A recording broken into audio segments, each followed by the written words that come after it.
My name is Kendra, and I'm 34 years old. I was standing on my own parents' porch, about to knock, when I heard my father through the door telling my brother not to worry about his debt because his sister never refuses family. I never knocked. I walked back to the car, and by the next morning, every dollar I had was already somewhere they could never touch.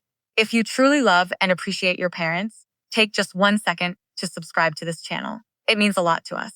And before you go, tell me in the comments, which country are you watching from? I had just gotten home from a double shift at the hospital, where I work as a senior nurse. My feet aching, my back tight, my mind already half asleep before I even walked through the front door of my parents' house. My husband Theo and I had driven over together that evening because my mom had called earlier asking us to come for dinner. Nothing unusual, just a family meal, she'd said. Theo waited in the car while I went ahead to let them know we'd arrived. I walked up the porch steps quietly, not wanting to startle anyone, and I was just about to knock on my parents' door when I heard voices coming from inside. Low, serious, the kind of voices people use when they think no one else is listening. I froze. The voice was my father's, steady and certain, the way he always sounds when he's already made a decision and is simply informing everyone else of it. And then I heard my brother's name, Colton, and I stayed still without meaning to, my knuckles an inch from the wood of the door. Don't stress about the debt, my father said. We'll have your sister cover it. She never refuses family. My mother's voice followed, softer, but just as sure. Kendra will handle it. She always does. We'll just explain the situation and she'll say yes. She never says no to us. You know that. Colton said something I couldn't fully make out, something that sounded like relief, like a man who had just been handed a solution he didn't earn. And then my father laughed, actually laughed. The way you laugh when a problem has already been solved and you're just waiting for the paperwork to catch up. I stood on that porch for what felt like a full minute. My hand never touched the door.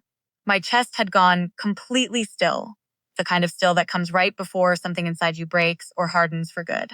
I turned around and walked back to the car. I didn't say a word until I was sitting in the passenger seat with the door closed. Theo looked at me immediately. He's always been able to read my face before I've even processed what I'm feeling myself. What happened? He asked.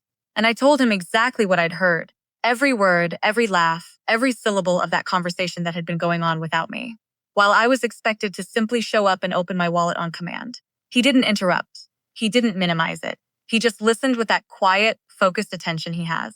And when I finished, he sat back and was silent for a moment. Then he said, Kendra, first thing tomorrow morning, I want you to move every penny out of your personal account. I looked at him. What? Every penny, he repeated, calm and completely serious. Move it somewhere they can't access.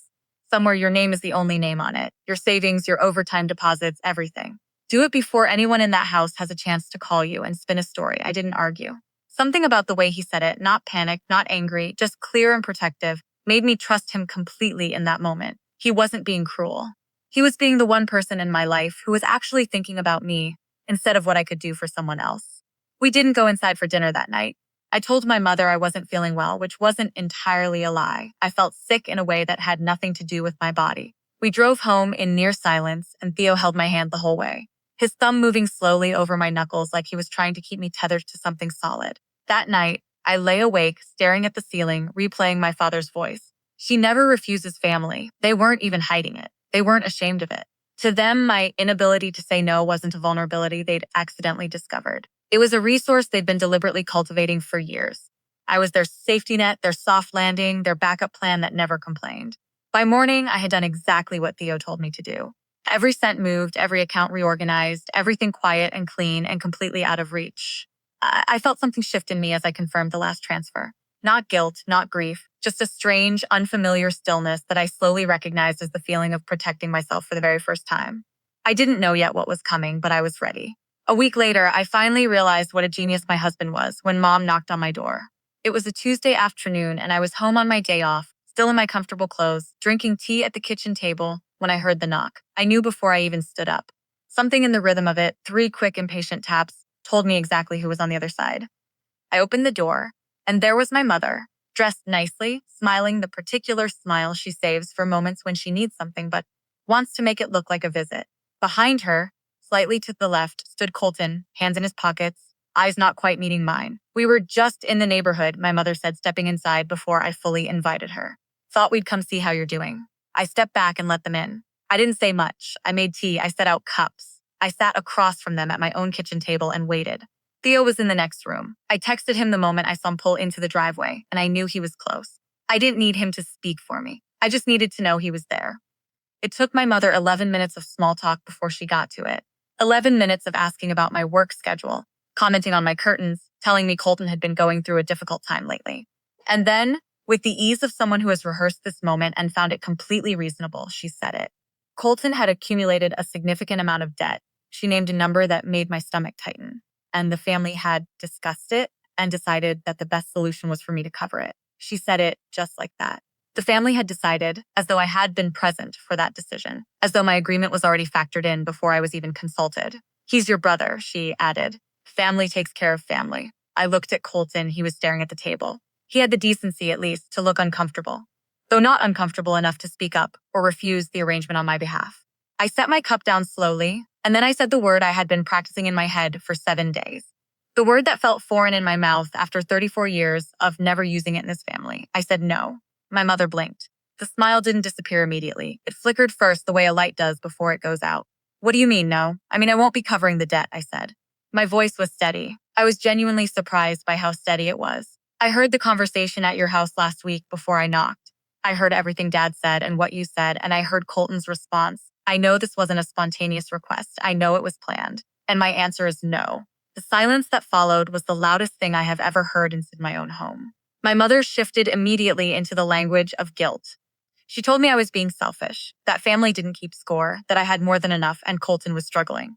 And how could it there never refuse my own brother? Every sentence was designed to make me feel small, irresponsible, cold. And 6 months ago, even 3 months ago, it might have worked. I might have started apologizing before she finished speaking.